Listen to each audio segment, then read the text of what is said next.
मैं Amit Kumar 200 million study में आपका स्वागत करता हूं। आज हम देखने वाले हैं 2021 के सेकंड सीटिंग के क्वेश्चन को, ठीक है ना, साइंस के। तो चलिए हम पहला क्वेश्चन को देखते हैं। पहला क्वेश्चन बोल रहा है कि निम्न में कौन सा पदार्थ लेंस के लिए प्रयुक्त नहीं किया जा सकता है।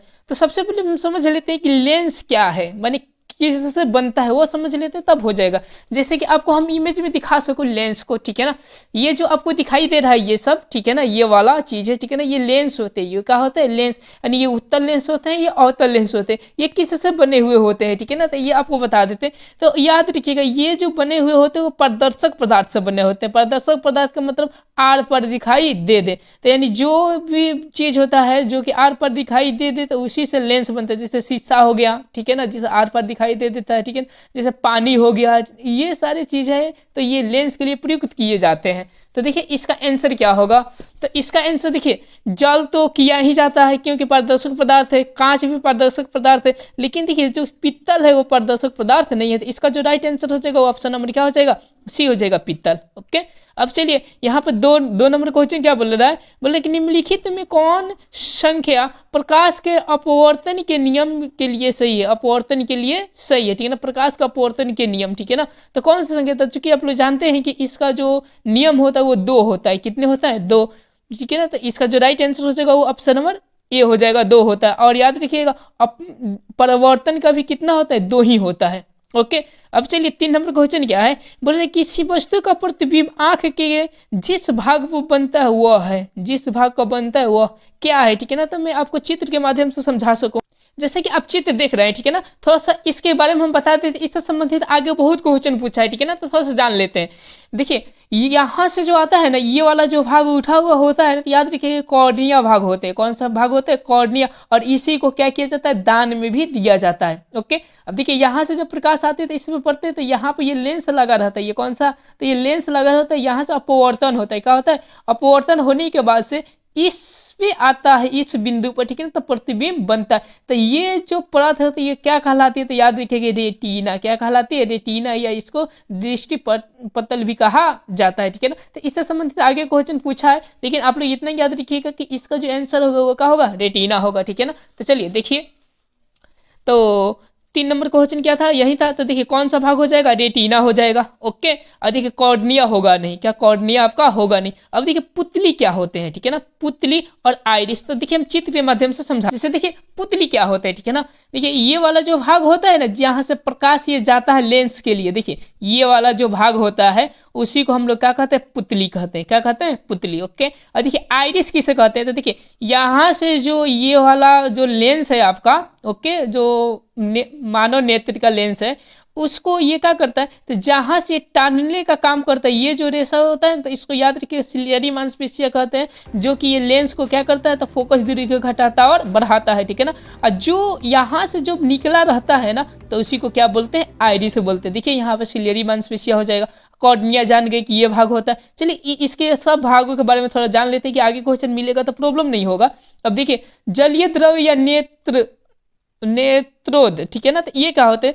देखिए ये लेंस और कॉर्निया के बीच के जो भी भाग होते हैं उसको जलीय द्रव या क्या कहते हैं? नेत्र, ठीक है ना। और इसके बीच में यानी रेटिना और लेंस के बीच में जो भी द्रव होता है उसे क्या कहते हैं? कचाव द्रव। ऐसे क्वेश्चन पूछता है, ठीक है ना, आगे हम समझाने में मदद मिलेगा। अब देखिए, अब जो सबसे ऊपर वाला ये भाग होता है ना, सबसे ऊपर वाला, ठीक है ना, इसको श्वेत पटल या क्या कहते हैं? स्क्लेरोटिक कहते हैं। जो कि आपको दिखाई जैसे दिखे ना, एक दूसरे के आंख में ताक कर दिखे ना, वो जो उजला उजला दिखाई देता है ना, वही होता है आपका क्या? तो श्वेत पटल, ठीक है ना। और देखिए कोराइड ये कहा जाता है। कोराइड ये जो आपको दिखाई दे रहा है ना, ये वाला जहां से ये पुतली निकला है, ठीक है ना, जिसको आइरिस भी कहा जाता है, ये आइरिस निकला है, ठीक है ना।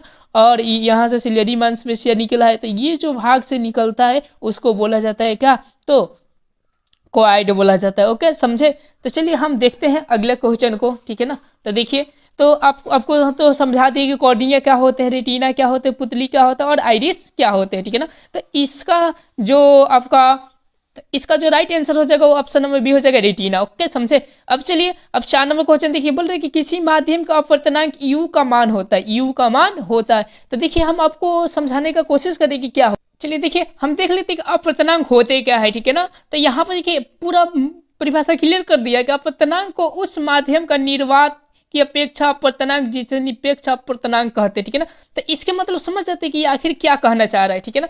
अपर्तनांक क्या होते हैं, ठीक है ना, अपर्तनांक क्या होते हैं, ठीक है ना, जिसको n 2n से सूचित किया जाता है। ओके, तो देखिए ये होते क्या है, तो निर्वात में हवा का चाल, ठीक है ना, निर्वात में क्या, हवा के चाल, और जो भी उससे कंपेयर कीजिएगा, जैसे शीशा का, कांच का, पानी का, ठीक है ना, उसके प्रकाश के चाल के जब अनुपात होते हैं और जो मान निकलता है उसी को क्या बोलते हैं हम, अपर्तनांक। समझ में आया, अपर्तनांक बोलते हैं। अब इसका सूत्र क्या होता है, तो देखिए आपको हम दिखा सकूं, देखिए ये क्या होता है, इसका सूत्र जो होता है साइन आई बटा क्या होता है, साइन आर, एक नियतांक। और याद रखिएगा ये अपवर्तन का दूसर का भी नियम का क्या है, तो सूत्र है। ओके, चलिए हम क्वेश्चन को देखते, चलिए तो इसका जो राइट आंसर हो जाएगा साइन आई बटा साइन आर। देखिए कहाँ लिखा है, तो लगभग ये 2 नंबर में लिखा है, तो साइन आई बटा क्या होगा, साइन आर हो जाएगा। ओके, अब चलिए अब हम 5 नंबर क्वेश्चन को देखते हैं। 5 नंबर क्या है, क्वेश्चन बोल रहा है कि एक गोलीय दर्पण की फोकस दूरी 20 सेंटीमीटर है, तो यह गोलीय दर्पण कैसा है, यह गोलीय दर्पण कैसा है, ठीक है ना। क्वेश्चन देखिए ध्यान से पढ़िए कि एक गोलीय दर्पण की फोकस दूरी, यानी गोलीय दर्पण के मतलब हो जाएगा आपका अवतल उत्तल दोनों आ जाएगा इसमें दर्पण, करें फोकस दूरी माने एफ प्लस 20 सेंटीमीटर है, ठीक है ना। तो यह गोलीय दर्पण कैसा होगा, कौन सा होगा, उत्तल होगा कि अवतल होगा कि समोतल होगा, ठीक है ना, कि इनमें से कोई नहीं होगा, ठीक है ना। तो इसका हम एगो आपका अचूक दावा देना चाहते हैं, अचूक के मतलब समझिए, अचूक एक कंसेप्ट देना चाहते हैं जिससे कि आप कहीं भी पहचान सकते हैं कि जब प्लस होगा तो अवतल होगा कि उत्तल होगा कि समोतल होगा कि होगा क्या। तो देखिए हम समझाने का कोशिश कर रहे हैं। चलिए देखिए आपको चित्र के माध्यम से समझाना चाह रहे हैं, ठीक है ना, कि प्लस कब होता है, माइनस कब होता है, ठीक है। तो इसका एक ही कंसेप्ट याद रखिएगा, ठीक है ना। देखिए ये जो किरण आती है ना, ये वाला देखिए, ये आती हुई किरण है। ओके, ये कौन सा किरण है, आती हुई। अब पर कर क्या होती है, परिवर्तित होती है, ठीक है ना। तो देखिए आती हुई किरण को याद रखिएगा, जिसको हम लोग आपतित कहते हैं। देखिए आती आपतित दोनों मिलता जुलता है, ठीक है ना, आपतित किरण के। ओके, तो देखिए ये इसकी क्या है, दिशा है, ठीक है ना, और यहां से क्या हो रहा है, इसकी दिशा चेंज हो रहा है। ओके, अब देखिए आपको कुछ पॉइंट के बारे में बता दूं कि ये जो पॉइंट होते हैं वो क्या होते हैं, ध्रुव होते हैं, ये पॉइंट होते हैं फोकस होते हैं, ये पॉइंट होते हैं सेंटर। ओके, और इधर का जो पॉइंट होते हैं वो अनंत होते हैं, ठीक है ना। अब देखिए कि ये जो बना होगा, देखिए ऐसा गोल है तो इसका जो केंद्र होगा इधर होगा, और थोड़ा इसको देखिए कि ये ऐसा गोल है तो इसका जो केंद्र होगा वो इधर होगा, तो फोकस भी कहाँ होगा, इधर होगा, ठीक है ना। अब देखिए इसका एक ही कंसेप्ट याद रखिएगा कि आपतित किरण की दिशा में, ठीक है ना, आपतित किरण की क्या दिशा में मापी गई सभी दूरियां याद रखिएगा प्लस में होता है। ओके, ठीक है ना, ये याद रखिएगा कि आपतित किरण की दिशा में माने इधर की माने जो दिशा है इसका तो ऐसा है, ठीक है ना, और इधर की जो भी दूरियां होगा वो प्लस में होगा, और उसके जो विपरीत होंगे वो होंगे याद रखिएगा माइनस में। जो विपरीत होंगे वो याद रखिएगा क्या होंगे, माइनस में। तब हम देख लेते हैं कि अवतल दर्पण में कौन कौन सा माइनस में होता है और कौन कौन सा प्लस में होता है। तो देखिए ये जो किरण है वो गया है और जाकर देखिए लौटा है, तो देखिए लौटने का मतलब ये विपरीत दिशा है। तो देखिए विपरीत दिशा है तो ये सब किस में होते हैं, तो माइनस में होते हैं, यानी इसकी भी फोकस दूरी क्या होगी, माइनस होगी। ओके, ध्रुव भी क्या होगा, तो इधर ही है तो माइनस होगा, सेंटर भी क्या होगा, माइनस से होगा। जब माइनस में दे तो याद रखिएगा वो जो दर्पण होता है वो अवतल दर्पण होता है। और देखिए प्लस में कैसे होता है, तो इसमें देखिए ध्यान से, ठीक है ना, ये आती हुई किरण है, देखिए ध्यान से देखिए ये आती हुई क्या है, किरण है। और देखिए अब ये आकर यहाँ से फिर लौट जाती है, इधर क्या हो जाती है, लौट जाती है, ठीक है ना। तो देखिए इधर तो कोई चीज नहीं है, क्या है, फोकस दूरी है नहीं ना। अब देखिए इधर है सब, देखिए फोकस और सेंटर है, क्या फोकस और सेंटर। अब जो हम अभी कंसेप्ट बताए कि आपतित किरण की दिशा में, आपतित किरण की दिशा में, तो देखिए तो आपतित किरण की दिशा यही ना है ओरिजिनल। तो देखिए तो इधर क्या है, तो आपका फोकस है और सेंटर है, फोकस और सेंटर तो दोनों याद रखिएगा किस में होते हैं, तो प्लस में होते हैं। क्या होते हैं जी, प्लस में होते हैं। तो चलिए अब हम क्वेश्चन की ओर देखते हैं, अब समझ में आ जाएगा। तो देखिए इसका जो राइट आंसर हो जाएगा वो याद रखिएगा कौन सा, तो हम लोग अभी पढ़े कि उत्तल जो दर्पण होता है वो प्लस में होता है, अवतल याद रखिएगा क्या होता है, माइनस में होता है। जो अभी ना आपको कंसेप्ट बताएं कि आपतित किरण की दिशा में, तो इसका जो राइट आंसर हो जाएगा वो ऑप्शन नंबर ए हो जाएगा, उत्तल, और जब माइनस दिया रहेगा तो अवतल, ठीक है ना। इसका तो कोई एथिया नहीं है। चलिए आगे देखिए 6 नंबर क्वेश्चन कहते हैं कि तालाब का जल कम गहरा दिखाई देता है, क्या कारण है, क्या कारण है, ठीक है ना। तो हम आपको चित्र के माध्यम से देखिए दिखाने का कोशिश, देखिए जैसे कि मैं चित्र में समझा सकूं कि ये सब पानी है, ये सब क्या है, पानी है। तो देखिए ओरिजिनल कोई वस्तु यहाँ पर रखा गया है, ओरिजिनल कहाँ पर रखा गया, यहाँ पर रखा गया, ठीक है ना। जब हम अपने आंखों से यहाँ से देखते हैं, जब हम अपने आंखों से देखते हैं तो जानते हैं यहाँ से क्या होता है। तो आप लोग एक चीज पढ़े होंगे, अपवर्तन, जिसके जमुना वजह से, ठीक है ना, कि जो रेखा होती है वो मुड़ जाती है, रेखा क्या हो जाती है, मुड़ जाती है। अब मुड़ने के बाद से यही पॉइंट क्या हो जाता है, कुछ ऊपर हो जाते हैं, कुछ क्या हो जाता है, ऊपर, यानी मुड़ने की क्रिया होती है प्रकाश में, क्या होती है, मुड़ने की क्रिया होती है। तो उसको हम लोग क्या बोलते हैं, तो अपवर्तन बोलते हैं, याद रखिएगा हमेशा, ठीक है ना। तो इसका जो राइट आंसर हो जाएगा, देखिए कौन सा हो जाएगा, तो परिवर्तन तो होगा नहीं, व्युत्पत्ति तो होगा नहीं, इसका राइट आंसर हो जाएगा ऑप्शन नंबर सी हो जाएगा, अपवर्तन के कारण वो मैंने क्या गहरा दिखाई देता है। चलिए अब देखिए आ ही गया क्वेश्चन, अभी जो बताएं कि अवतल दर्पण की फोकस दूरी होती है, अवतल दर्पण की फोकस दूरी होती है, जस्ट हम अभी कंसेप्ट बताएं कि आपतित किरण की दिशा में मापी गई सभी दूरियां क्या होती है, तो धनात्मक होती है। लेकिन अवतल दर्पण में जो फोकस दूरी था इधर था, किधर था, इधर। जैसे कि चित्र में आपको फिर से दिखा सकूं, जैसे देख लीजिए फिर से भी, ठीक है ना। देखिए आपतित, ये दर्पण याद रखिएगा अवतल दर्पण है, कौन सा दर्पण है, अवतल, ठीक है ना। देखिए ये आपतित किरण है, और देखिए आपतित किरण की ये समझिए कि इधर जो दिशा होगा वो प्लस में जाएगा, क्योंकि आपतित किरण की दिशा इधर रहेगा तो प्लस में। लेकिन देखिए ये क्या है, तो इसकी दिशा ये है, लेकिन है इधर, है किधर, इधर। तो देखिए ये भी माइनस में, ये भी माइनस में। तो देखिए इसका जो राइट आंसर हो जाएगा वो ऋणात्मक होगा। देखिए कहीं होगा इसमें ऋणात्मक, कहाँ है जी, हाँ देखिए पहले के ऑप्शन है, ठीक है ना, ऋणात्मक होते हैं। कौन सा होता है, ऋणात्मक। धनात्मक कब होंगे, तो आपको बता दीजिए, ठीक है ना, कि धनात्मक होते हैं उत्तल में, ऋणात्मक एवं धनात्मक दोनों। तो ये तो कथन ही गलत है, ठीक है ना। और शून्य, फोकस शून्य किस में होते हैं, तो याद रखिएगा समतल में। किस में होते हैं, तो समतल में होते हैं। उसका पता ही नहीं चलता है कि फोकस है तो कहाँ है, ठीक है ना। चलिए अगला हम क्वेश्चन को देखते हैं, ये क्या बोल रहा है, बोलते हैं कि किसी अवतल दर्पण की फोकस दूरी f और उनकी वक्रता त्रिज्या r है, तो निम्न में से कौन सा संबंध सही है, कौन सा संबंध सही है। तो देखिए हम आपको चित्र के माध्यम से दिखा सको, जैसे देखिए फोकस दूरी क्या होते हैं, वक्रता त्रिज्या क्या होते हैं, ठीक है ना। तो मैं आपको बता सकूं कि इस पॉइंट को हम फोकस कहते हैं, और यहां से यहां तक को हम लोग क्या कहते हैं, फोकस दूरी, जिसको एफ से सूचित किया जाता है। और देखिए यहां से इसको सेंटर बोलते हैं, और यहां से यहां तक को हम क्या बोलते हैं, तो वक्रता त्रिज्या बोलते हैं। वक्रता क्या बोलते हैं, त्रिज्या, जिसको हम लोग आर से सूचित करते हैं। किससे सूचित करते हैं, आर से। और देखिए इसमें क्या संबंध होता है, ये जो फोकस जो होता है ना, ये दोनों को आधा बांट देता है, दोनों को क्या बांट देता है, आधा। तो देखिए आधा आधा, तो देखिए पूरा आर है तो पूरा आर, ठीक है ना। और देखिए अगर पूरा आर के लिए आधा आधा लिखेंगे तो प्लस, देखिए एफ प्लस एफ लिखेंगे तो आर बराबर क्या हो जाएगा, 2f।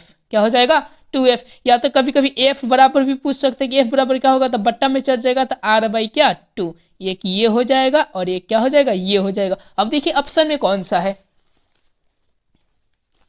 तो देखिए ऑप्शन में कौन सा है, तो देखिए यहाँ पर आ गया ना, r बराबर 2f। फोकस दूरी क्या होती है, दुगुना होती है, फोकस दूरी क्या होती है, दुगुना। ओके अब चलिए हम 9 नंबर क्वेश्चन को देखते हैं। 9 नंबर क्या है क्वेश्चन, बोला कि इलेक्ट्रोड, ठीक है ना, सॉरी, इलेक्ट्रिक हीटर की कुंडली बनने में किस पदार्थ का प्रयोग किया जाता है, किस पदार्थ का प्रयोग किया जाता है। जैसे आप लोग ये थे देखे होंगे लो हीटर, ठीक है ना, उसमें जो कुंडली होता है वो कौन सा पदार्थ का होता है, तो आप लोग याद रखिएगा, ठीक है ना। उसमें जो होता है नाइक्रोम होता है। कौन सा होता है, नाइक्रोम का कुंडली होता है। चांदी का रहेगा तो विद्युत मारेगा, लोहा का तो गर्मी होकर लाल हो जाएगा, तांबा का तो हो ही नहीं सकता है, ठीक है ना। अब चलिए हम 10 नंबर क्वेश्चन को ध्यान से देखते हैं। ये क्वेश्चन बहुत ही बोर्ड मॉडल, ये रिपीट भी करता है, कैसे करता है देखते हैं, ठीक है ना। देखिए बोल रहा है कि 1 यूनिट विद्युत ऊर्जा का मान है, 1 यूनिट विद्युत ऊर्जा का मान है। अब कैसा मान है, ठीक है ना, तो हम इसको कॉपी में निकाल कर देखते हैं कि कितना आता है। देखिए जैसा ऐसा है कि 1 किलोवाट घंटा का 1 यूनिट विद्युत ऊर्जा, ठीक है ना, ये कैसे मान निकला है इतना, ठीक है ना। मैं आपको कॉपी के माध्यम से, मैंने कॉपी पर लिखकर बताना चाहता हूँ, ठीक है ना। तो देखिए चलिए देखिए कि यूनिट का कितना नाम होता है, कितने कितने नामों से हम क्या कर सकते हैं, तो इसको हम बोल सकते हैं। देखिए कभी कभी क्वेश्चन दे देगा 1 यूनिट, या क्वेश्चन दे देगा 1 किलोवाट घंटा, या क्वेश्चन दे देगा 1 माने किलोवाट घंटा, ऐसे भी लिख सकता है। या तो इसको दे देगा बोर्ड ऑफ ट्रेड यूनिट क्या है, तो वही है 1 यूनिट है। या तो बीओटी यूनिट दे देगा, क्या बीओटी यूनिट दे देगा, ठीक है ना। इसको इतने नाम से क्या किया जाता है, तो पुकारा जाता है। इसमें कोई भी आपको क्वेश्चन दे सकता है, ठीक है ना।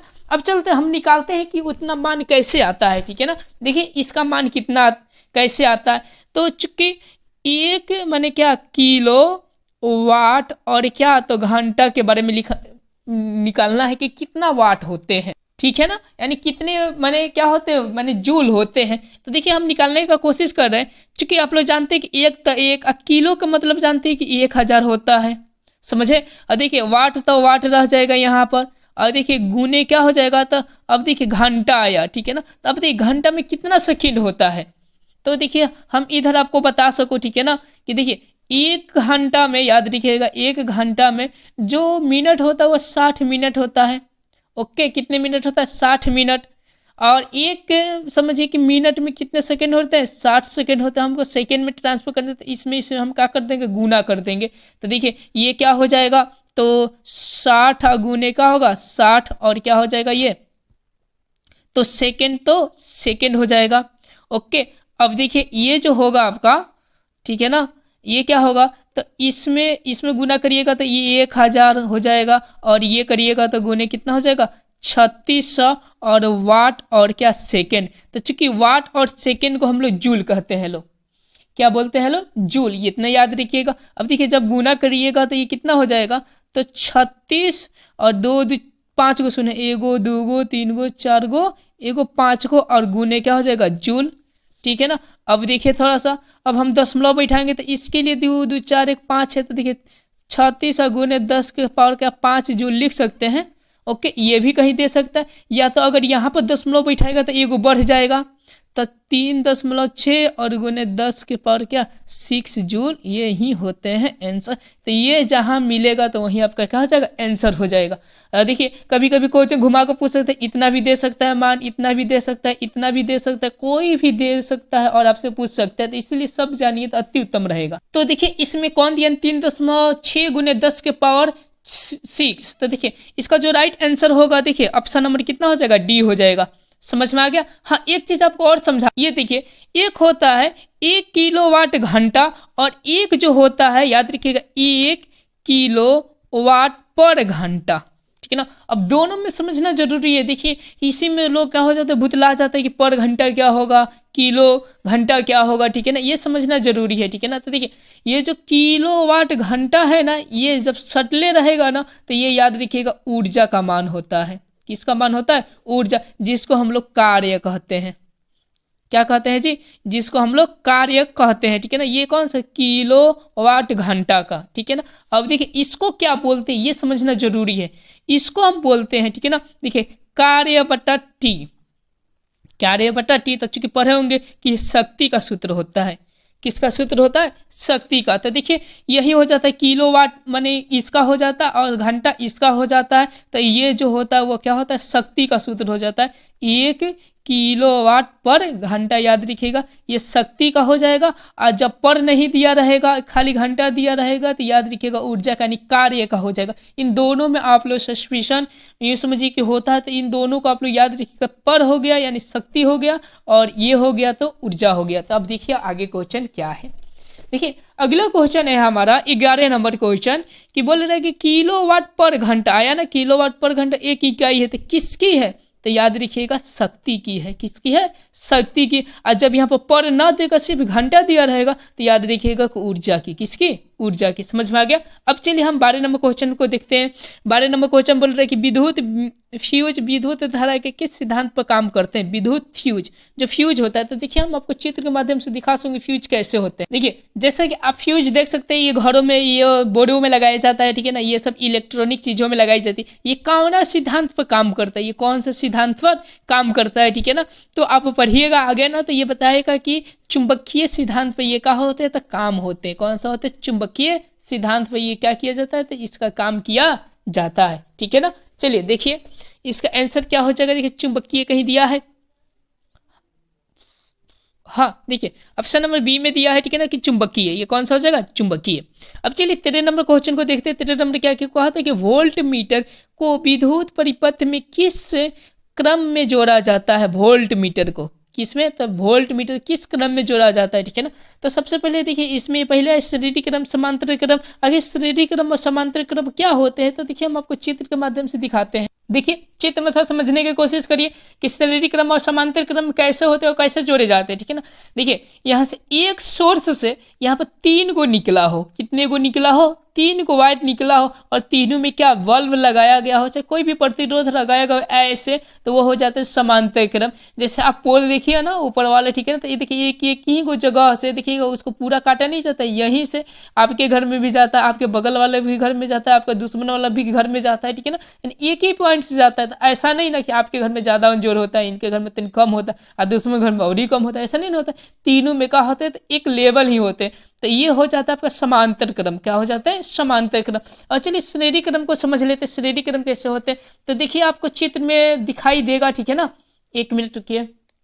देखिए इस श्रेणी क्रम में क्या होता है कि एक पॉइंट है, ठीक है ना, एक बल्ब को जलाए, ठीक है ना, अब इसी से कनेक्ट करके फिर दूसरे के बल्ब को, ठीक है ना, उसके बाद से तीसरे के बल्ब को, ठीक है ना, तो ऐसे आते आते देखिएगा ये जोर होगा, ये तनिक कम होगा, ये भी थोड़ा क्या होगा, कम। तो ऐसे जब श्रेणी आते हैं तो उसको बोलते हैं श्रेणी क्रम, और जब ऐसे आते हैं तो उसको क्या बोलते हैं, तो समांतर क्रम। तो इसमें का सूत्र सीधा सीधा हो जाता है R1 + R2 + R3, तो श्रेणी क्रम को हो जाता है। और इसमें का सूत्र जैसे दिखाई दे रहा है ना, बट्टा बट्टा के रूप में, तो इसका ऊपर एक एक छुप जाता है, मैंने 1/R1, ठीक है ना, 1/R2, 1/R3, ये श्रेणी क्रम का हो जाता है, ठीक है ना। अब पूछा वोल्ट मीटर, ठीक है ना, तो आपको मैं चित्र में दिखा सकूं कि वोल्ट मीटर कैसे जोड़ा, जैसे देखिए मैं आपको कुछ समझा सकूं इसमें कि देखिए ये जो होता है ये वाला भाग, ठीक है ना, इसको हम वोल्ट मीटर बोलते हैं। देखिए 20 से क्या है ना, तो इसको वोल्ट मीटर बोलते हैं। और देखिए एक चीज होता है एम्पियर, क्या होता है, एम्पियर। तो दोनों के बारे में आपको बता देते हैं। ये जो होता है ना, वो 2 पॉइंट के बीचों के इसके मापता है कि कितना वोल्ट इसमें ले रहा है, ये इसमें कितना वोल्ट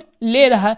और ये जो मापता है कि इसमें माने समझिए कि तार में कितना करंट है, कितना करंट जा रहा है। जैसे देखिएगा ना चार्जर में देखे होंगे कि 1.4 एम्पियर, और लिखे होंगे आउटपुट चाहे इनपुट, देखिए लिखा होगा कि 3.5 वोल्ट, ऐसा लिखा होगा ना। तो समझिए कि उसके जो वायर ये दिया गया है ना, वायर, तो 1.4 एम्पियर क्या करता है, तो धारा प्रवाह करता है, चाहे आउटपुट देता है चाहे इनपुट देता है, ठीक है ना। तो ये देखिए ये कैसे जोड़ा है और ये कैसा जोड़ा है, ठीक है ना, देखिए, ठीक है ना। तो ये दोनों के छोरों के बीच में जोड़ा जाता है, तो इसको वोल्ट मीटर बोल दिया जाता है। और जो देखिए सीधा देखिए एक आया है छोर, अब देखिए ये पूरा का पूरा इसमें आएगा करंट, उसके बाद से जाएगा, तो ये पूरा का पूरा सूचित करेगा, और ये दोनों के बीच के विभवांतर क्या करेगा, पता करेगा। तो देखिए ये कैसा जोड़ा है, तो एक पॉइंट और एक पॉइंट जिससे जोड़ा है, तो ऐसा जोड़ा है। देखिए तो जब ऐसा जोड़ा जाता है तो इसको हम कौन सा क्रम कहते हैं, समांतर क्रम कहते हैं। और जब ऐसा जोड़ा जाएगा, माने ऐसा जिसको एम्पियर कहा जाता है, ठीक है ना, इसको माने जो विद्युत धारा के प्रबलता को मापता है, और याद रखिएगा वोल्ट के प्रबलता को मापता है। जब ऐसा जोड़ा जाता है इसको हम कहते हैं श्रेणी क्रम में। कौन सा क्रम कहते हैं, श्रेणी क्रम। तो इससे संबंधित जो क्वेश्चन आएगा वो क्लियर हो जाएगा आपका। चलिए देखते हैं। ओके, तो देखिए ये बोल रहा है कि वोल्ट मीटर को विद्युत परिपथ में किस प्रकार जोड़ा जाता है, तो याद रखिएगा कौन सा प्रकार जोड़ा जाता है, तो समांतर क्रम में जोड़ा जाता है। और श्रेणी क्रम में कौन सा जोड़ा जाता है, तो एम्पियर को याद रखिएगा कि ये क्या होता है, तो ये समझिए कि श्रेणी क्रम में जोड़ा जाता है, जिसको आम मीटर भी कहते हैं। अब चलिए अब हम 14 नंबर क्वेश्चन को देखते हैं। 14 नंबर क्या बोल रहे हैं, कह रहे कि विद्युत परिपथ में 2 बिंदुओं के बीच विभवांतर मापने के लिए प्रयुक्त होता है। देखिए क्वेश्चन को डायरेक्ट पलट दिया है, यही देखिए यही इसका परिभाषा क्या करते हैं, दे दिया, पूछ रहा है कि क्या मापी जाती है। देखिए विद्युत परिपथ में 2 बिंदुओं के बीच विभवांतर मापने के लिए प्रयुक्त किया जाता है। कौन सा किया जाता है, तो याद रखिएगा वोल्ट मीटर। 2 बिंदुओं के बीच, जैसे देखिए फिर से आपको चित्र दिखा सकूं कि देखिए ये जो 2 बिंदु है ना, 2 बिंदुओं के बीच के जो विभवांतर मापा जाता है उसको हम क्या कहते हैं, वोल्ट मीटर। और जब एक छोर और दूसरे छोर के माने क्या किया जाता है, करंट को मापा जाता है, जिसको आम मीटर से एम्पियर कहते हैं। चलिए आगे देखते हैं। देखिए अगला क्वेश्चन आपका क्या है, ठीक है ना, 15 नंबर क्वेश्चन देखते हैं, ठीक है ना। तो इसका आंसर याद रखिएगा, ठीक है ना, 14 नंबर की कि इसका वोल्ट मीटर होगा।